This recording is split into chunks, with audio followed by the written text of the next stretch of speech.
All right, so we are joined from Columbia, South Carolina, by professor of social work at the University of North Carolina in Chapel Hill, the amazing Dr. Trenette Goings. Just thank you so much for joining us today. We got a room full here with us at Velma Jackson High School. We're recording this for all of our students in Madison County Schools and our YouTube channel. This is our computer science and engineering class, and I know you are not a traditional STEM and engineering tech professional, but what you do just has, I think, a lot of mirror into what we've had in the past and a lot of things that these kids are going to face and going to deal with.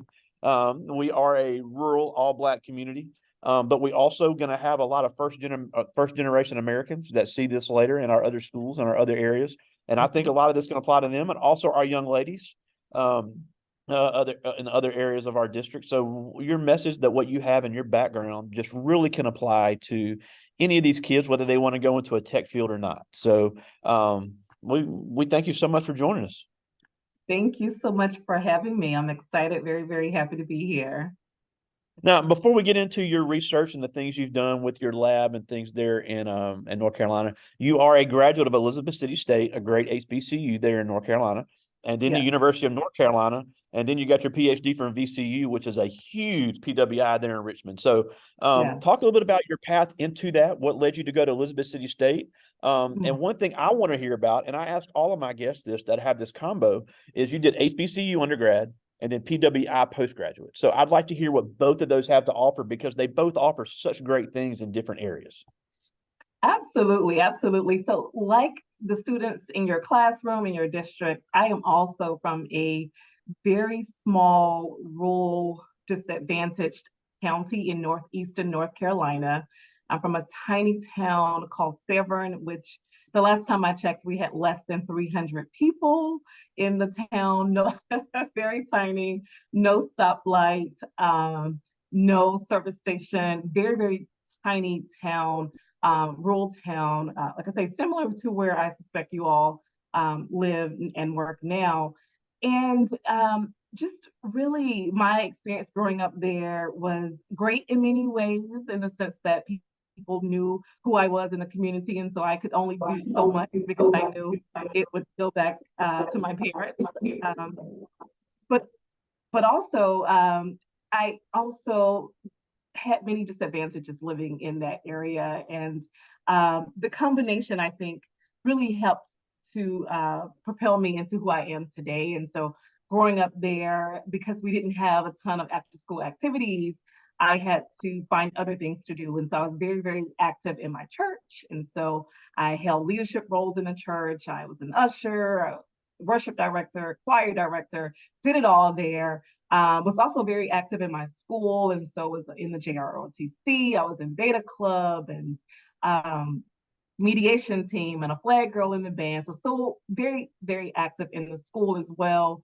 I held part-time jobs. I started a cleaning business when I was about 14 years old. So I was really, really busy in my very small town. But I also should say that I am a first generation college student. And so didn't really have people who was familiar with going to college and graduating from college. And so kind of had to pave my own way along the way. And one of the things that helped me, as I think back about how I went to Elizabeth City State University, one of the things that helped me was Upward Bound. I don't know if that's still going on now, but it was a summer program. Are you familiar? Mm-hmm. Yeah. Yep. Yeah. So I participated in Upward Bound a couple summers, and that really helped to expose me to college life. We lived on campus for, I think, about 6 weeks during the summer. And so all of those experiences really just helped me to know that college was a viable option for me. And I decided that I wanted to go to college. And in high school, I decided two things. One, that I would become a college professor at some point. And then two, I decided that I wanted to go to an HBCU. I do have extended family members who had gone to college, and they all went to HBCUs. And so I knew if I was going to go to a college, it would be an HBCU. And so for me, I chose Elizabeth City State University. It was about an hour and a half away from my family. And it was amazing. It was amazing. In my opinion, there's no experience like the HBCU experience. It's just such a place of community and family and support, genuine support. And so there I just had an amazing academic and social experience that really contributed to me being able to graduate in 4 years with 2 bachelor's degrees, one Wow. in social work, yeah, one in social work and one in criminal justice. Um, and I did, was able to complete those 2 degrees in 4 years while also being very, very active in college. And so just like I was active in high school and middle school, I was also very active in college. And so had that experience at Elizabeth City State University, and then decided that I would continue without taking a gap. My father had encouraged me not to take a gap year, but to keep going. He felt if I stopped, that I would get complacent and maybe not resume. And so I left, graduated in 2001 and went directly into UNC. And by that time, I had really started to take note of rankings. So rankings started to matter to me. And so I decided that if I was going to go and get a master's degree, it was going to be at a good university. And so UNC School of Social Work has been top 10 for as long as I can remember. And so went there, had a great experience. It's a 2-year program, and I have a funny story for you as we talk about just being open-minded as students matriculate. I recall just my first year being placed for my internship and telling the person who was placing me that I was open to any internship, but ideally I prefer to work with youth and I would prefer not to be in a medical setting. And of course, I was placed at Duke University Medical Center in the Alzheimer's clinic. Oh, exactly what wow. I, yeah, exactly what I said I didn't want. But it was an amazing experience. At the end of the internship, I was offered a part-time job. When I graduated with my master's from UNC, Duke offered me a full-time job, and it was amazing. Was able to work as a medical social worker and learn about research. I think that's where I really first became engaged in research, and use those experiences to then move forward to get my PhD. Again, that was always a part of my plan because I knew I wanted to be a college professor. So then went to VCU, which you're right, is a large university in Richmond. At that time, they were ranked number 12. The School of Social Work was ranked number 12. And so again, I'm still watching those rankings at that point.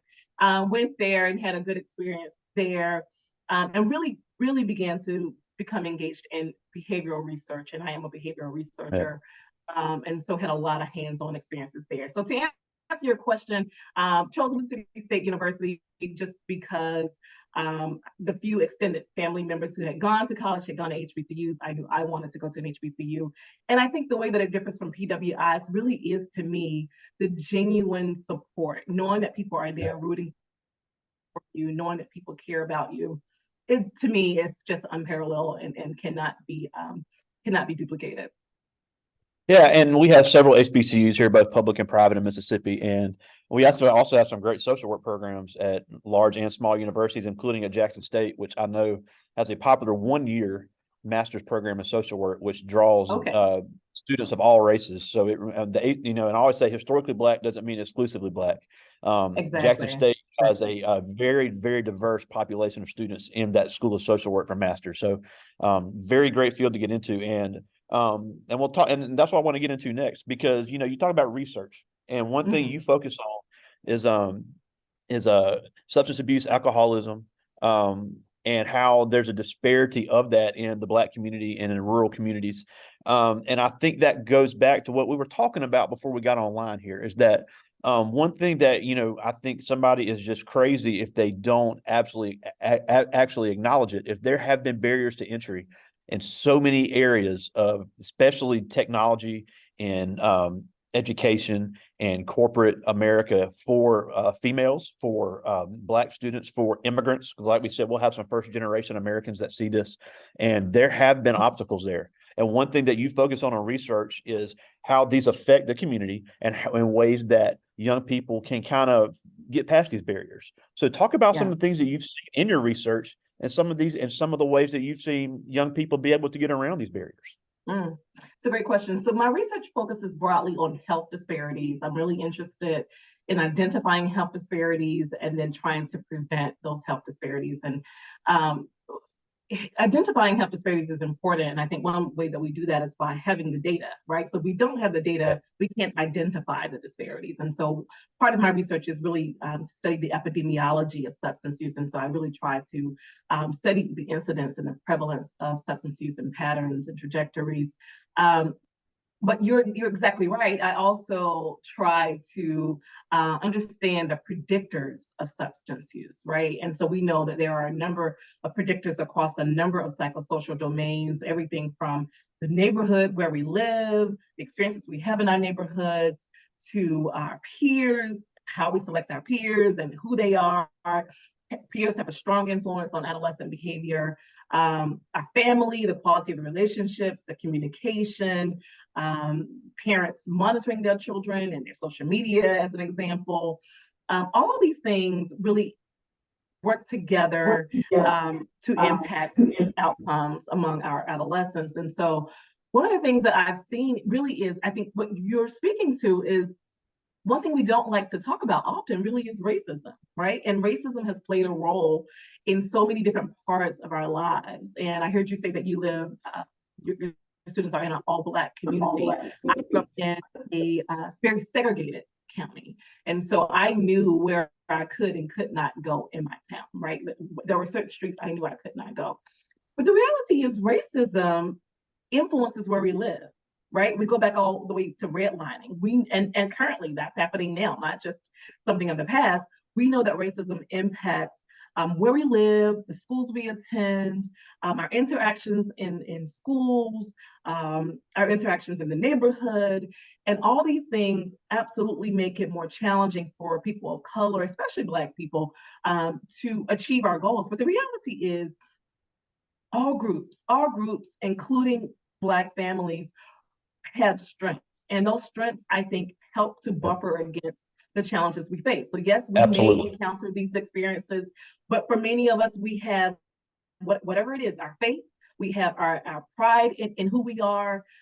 We have just been socialized to know what we're going to expect in the United States. All these strengths work together to buffer against the challenges we face. And so, yes, we encounter, I'm a woman, I'm a Black woman who live in the South. But even despite that, I have been able to matriculate. If you think about in my career, I've excelled despite the odds, right? I have been promoted and I'm at the very top in terms of professors. And so it shows that despite our risks, despite what we may encounter, that we can absolutely achieve. And I have so many stories that I can share like that. And so, yeah, the research shows that we have these experiences, but the research also shows that we have strengths that can buffer against those experiences. Yeah, and I'm glad you mentioned data and research, because even though you are in social work, that's also a huge part of STEM. And one thing that we've had in the last couple of weeks is we've had some AI experts, some Black AI experts from around the country that have talked about, if there's not a diverse area, if there's not a diverse workforce in data, there's not a diverse workforce in research. And then even, when we talked about health disparity, when you don't have females and minorities getting into these fields, things are missed. And now that does not mean that the people programming these health AIs are racist or that they're mean or evil people, but it's just a reality. I'm not going to have the perspective of health issues in the Black community just because I've never dealt with it in my family. Things are going to be missed, whether it's on purpose or not. So that's why I try to tell these young people that just because you haven't seen something doesn't mean you can't be a part of it and really, really make a huge difference in changing these trends in the community. Absolutely. I think it's so important. You're exactly right. I think one of the things that I engage in and I train others in is anti-racist research. Is how do we do research with BIPOC communities? How do we do research with people who are not white? And I think one of the things is absolutely making sure that people are at the table, but not only making sure that they're at the table, but making sure that they have equal voice, equal power. And I think that's something that we also don't like to talk about all the time. And sometimes we'll let people at the table, but we won't give them the voice. We won't give them the power. And so to your students, I say, absolutely, whatever your dream is, go for it, be there. And then when you're there, expect that you have equality there. Expect that you be given the same resources, the same level of power and voice as others. So yes, I completely agree with you. Yeah, and something you mentioned a second ago that I think is so important. You talked about when you were at Elizabeth City State, and then even when you were in North Carolina, you were very involved. You put yourself out there. You networked. And Mhm. something that I always say is that you can have a great GPA in college, or if you want to go to the community, Mississippi's got a great community college program. You do the community college thing, have a great GPA there. You could have all the knowledge in the world, but if you can't sell yourself and put yourself out Yeah, there, closed mouths don't yeah, get fed, especially when there's already barriers. Now, and these kids, yeah. I have some young men in here with me right now, and all of them are extremely intelligent. But it's like pulling teeth to get them to work with other people, to get them to speak, to get them to present. Mhm. Now, Mhm. everybody's not comfortable speaking in publicly like you and me. I've spoken in front of thousands of people with no problem. But Mhm. being able to step outside your comfort zone and sell yourself and show why you're the best, it's not who you know, it's who knows you. Because they always say Yeah, it's not what you know, it's who you know. I take it one step farther. It's who knows you. Yeah, yeah, you may be great at something, but if nobody knows it, you've wasted all that time and work. So talk yes. about the importance that you see with young people. We're so eat up with the TikTok and the YouTube, and they're fun, but that's not going to promote you in your career. So talk about what Yeah. you've seen on that, because I think that is a huge thing that people really don't want to focus on. That's a wonderful point, a wonderful point. And one of my mentors used to always say that networking was one of my gifts because I am absolutely that person who will reach out to people cold. I don't need to know who you are. I will reach out to you and say, hi, I'm Trenette. Here's who I am. I'd love to meet you. And so for me, it has absolutely, I've never been a person who's been solely focused on academics, right? I've been the person who wanted to have the academics, but also wanted to have extracurricular activities. And then the other piece, as you said, well, another piece, in my opinion, in terms of success, is working hard. I don't want to, for us to skip over working hard. So that's a big piece also. But the other piece I do think is networking and making sure that people know who you are. And so for me, literally, if I'm at a conference, I will go into that conference knowing who I want to meet, right?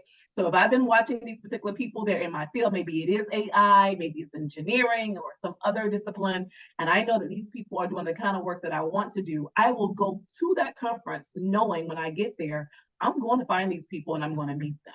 And so I've done that in conferences in person. I've done that via email. And I can tell you, sometimes you get back a no, right? It's a no, thank you. I don't want to meet with you.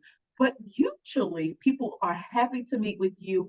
And I can't tell you how many resources I've acquired just by getting to know people. And sometimes I've had people say, no, not right now. And then they will circle back to me. It's a true story. I've had people circle back to me years later and say, hey, are you interested in collaborating? I remember when you reached out to me 5 years ago. Would you like to collaborate now? And I've been able to work with incredible teams because I took the initiative to reach out to them. And part of that, let me just say, I think requires humility. That means not going in thinking, that you have this big ego, but going in just knowing, wow, there are some great people doing the work I want to do. There's something I could learn from them. So let me reach out to them. And so I completely agree with you. I think we have to be very intentional. I think things don't just happen. I've never been the person to sit back and be passive. I've been the person who made plans, and I usually plan 5 years out. And so I'll know, like, here's my plan for the next 5 years. And then I do whatever it is I need to do to make that plan happen. But again, you cannot be passive.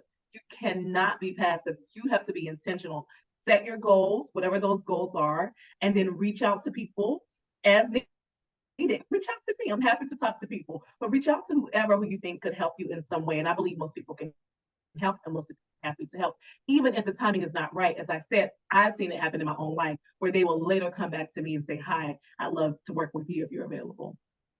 Absolutely. Now, before I get to the students' questions, one last thing I wanted to ask, and I ask every guest in this class the same thing. And even though, like I said, you're not a traditional guest in this class, you still deal with the same issue. Now, and I can speak for all the other teachers that will see this later. Whenever we're doing any type of research, any type of project, the first time they mess up, oh, I quit. This is too hard. So Mm, when you're doing research, mm, when you're doing any type of data, I know you have your lab there and everything. How often do you actually get it right the first time? mm. Very, very rarely. And what I think about is I was talking to one of my mentees recently, and she's a PhD professor at a different university, and she was kind of feeling that way, like very uncertain about the work she's doing. And we were talking. It's very rare to get it right the first time, and I think for me, the goal is to be persistent. It really is to be persistent. As I said, there are a number of characteristics that I think people have to possess in order to do well in life. And I think having the work ethic is one. I think persistence is another. To me, failure is part of the game. If we think about the Yep. great Michael Jordan from North Carolina, we know that Michael Jordan didn't get it right, right? He started off not being so great, but he kept practicing. He kept trying, and eventually he became, in my opinion, the best to ever play the game. And so I think that's the way we have to think about it in our own lives. We're not going to get it right every time. We might not get it right a lot, but we continue to try. And I believe the more that we practice, I tell my kids this all the time, the more we practice, the better we get. And we will get there if we don't give up. If you don't take the shot, of course you're going to fail. Of course you're going to fail. So continue to try until you get it right. And I do think you'll get it right. Yeah, and the funny thing is, I always remind the kids of this, is that part of the engineering curriculum and part of the engineering process actually plans for you to mess up and then go back and fix how you messed and then fix your mistakes. So I think that's important because and it's it's a generational thing. It's not specific to us, but these kids just want everything to get done immediately, and that's just not the way the world works, and it's definitely not the way academics work. Yes, yes, completely agree. All right, well, I got some questions from the students, and some of these are really good. So I'll get Okay. to these. This first one is Tykevian Boyd. He's a 10th grader. He's really interested in getting into video games and that side of technology. But he asks, how important is it to reach out for help to improve on your failures? Very important, very important. So I'm one of those people who believe in working in a team. I don't work in a silo. And so I think that when we work in a team, that means we have more people to call on who can help us when we get stuck. And so I think it's incredibly important if you need help to reach out for that help. Again, going back to humility. I think when we have humility, we're okay with reaching out for help. And in my opinion, asking for help is what helps to make you great. Choosing not to ask for help, maybe not so much. So I encourage you to reach out for help when you need it, and to build that, as you said, Mr. Pickett, to make that part of the process, to know that you will need help at some point, and to make that part of your process. I'm glad you said that, because before you came on, we were talking about that, because these guys, like I said, everybody in here is very intelligent, but they always want to work together. They don't want to work with other people. And yeah, you can get done working, but it's amazing how much quicker you can get done when you work together. And Absolutely. so yeah, and Absolutely. it's like pulling teeth. So, Yes, but yes. Yeah, I think there's a African proverb that talks about if you want to go far, then go together, right? Like if you want to go far, go together. And I think we do our best work in conversation, right? There are things I can think of, and I might have great ideas, but my great ideas become even better when I bounce it off of other people who have different lens. We all have different lens, right? And I think as we talk about, again, anti-racist research, part of that is team science. And that means having people at the table who have different lens. And so I think it's important to ask for help, and to, again, make that part of your plan, to make it part of your plan and part of your team. absolutely. Now here's a good one. This is Rondell Ellis. He's a freshman, and he asked, "What is the most important aspect of your career when it comes to people you have worked with?" What is the most important aspect of my career? Um, I would, for me, I would say it's probably been accepting feedback. Accepting feedback. So I always have a vision. I know where I want to go. But what I've noticed is some people will ask for feedback but not accept it, right? And so they're really good at asking maybe for the help that we talked about, but when you offer the help, they don't want it. And so one thing that has Ooh. helped me has really been, right? Yeah, so one of the things that has helped me has really been, again, going back to humility, being humble enough to accept what people offer me.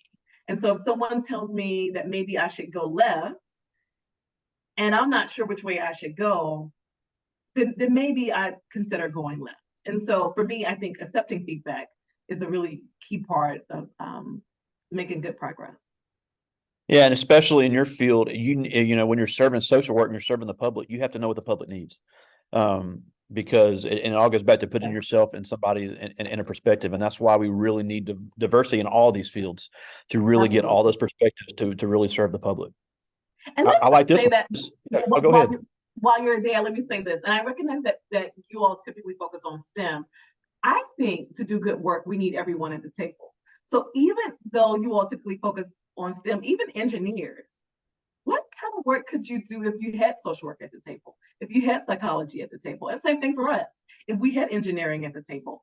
And so I think one thing I want to encourage all of us is to really think about what others can bring to the table and not only have groupthink, which means only focusing on our one discipline, but thinking about what kind of innovations we could offer if we were to collaborate across discipline. Yeah, and like I said, obviously all these kids aren't interested in getting into engineering, but I think it's Mhm. important that no matter what field they get into, they don't need to let a lack of diversity stop them from getting into that. Because just Absolutely. because you're the first at something doesn't mean you can't be the best at something. That's right. That's right. Yeah. This is a good one. This is Krishan Smith. He's in 10th grade, one of our football players here. And he asked, what is the most rewarding part of your job? I think it is knowing that I'm having some impact. And so I'm a researcher, obviously, and a lot of what I do is research and believing that the work I do will have impact for children and families at some point in their lives. And then it's also as being a professor teaching in the classroom, knowing that the work that I'm doing as a teacher is also having an impact on students, right? And that they're going to take what they learn from me and then use it in their own work. And so for me, it's really just hoping and believing that I'm having some. That's awesome. Now, I just got one more from the students. This is Michael Sherrill, another one of our football players here. He's in 10th grade. And he Okay. asked, what made you choose social work as opposed to other disciplines? That's a great question. So as I mentioned, I'm a first generation college student.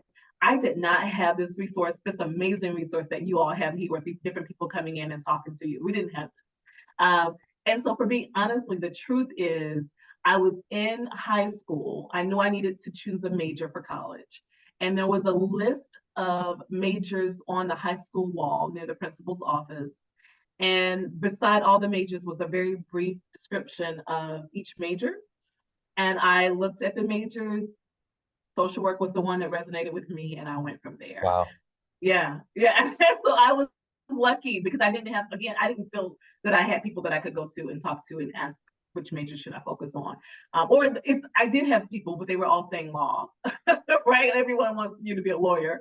And so for me, it was really just taking a shot at what I saw that resonated with me. Yeah, and that's a good point too, because always, we have so many kids that want to do certain things just because it pays a lot. When if you're not passionate about it, you're going to be absolutely miserable, and that's a proven Exactly. fact. Exactly. Exactly. Now Exactly. we're almost out of time, and we thank you so much for taking some time for us. Just such great work you're doing there in the Thank you. Carolinas, and just such an interesting topic that I think is so important for our kids. But before we go, obviously, when we just talked about it, there are barriers to entry, there are obstacles these kids are going to face no matter who they are. So, Right. what can they do right now in high school to be ready to not only face those obstacles but overcome them? That's great. I would say first, really focus on your academics. Doesn't matter which grade you're in, start focusing on your academics, get your GPA up as high as it possibly can be. I think that's the first one. So really get serious about your grades. Two, as I said, be involved in as many extracurricular activities as you can. So maybe I heard football is obviously happening in your school, but other activities, be as involved as possible. Third, consider lots of opportunities. So now we have YouTube. We didn't have YouTube when I was growing up, but you have YouTube, social media. Really take the time and explore what you may want to focus on and then consider those options. And be persistent, as we talked about today. Be persistent. So you will have failures. You will have times when you feel alone. Set your goals and be persistent. They can happen. Be persistent is the biggest piece I think I can say is be persistent. Absolutely. Closed mouths don't get fed. Well, before we go, tell us where to find you online. You got a really cool website. Oh, sure. TrenetteClark-Goings.com. TrenetteClark-Goings.com. Yeah, Thank very you. And I'm interesting on topics you Instagram, talk Dr. about on there. Trenette. Yeah, Yeah. very interesting topics you talk about. Again, things that people are scared to talk about but need to be said. So I'd encourage everybody to check out what you got going on. Great writings, great blog entries, really cool videos. So again, Thank you. Dr. Trenette Goings, all the way from Columbia, South Carolina. Thank you so much for joining us today. Thank you. Thank you so much for having me. Take All care. right, talk to you soon, buddy. Bye. See ya.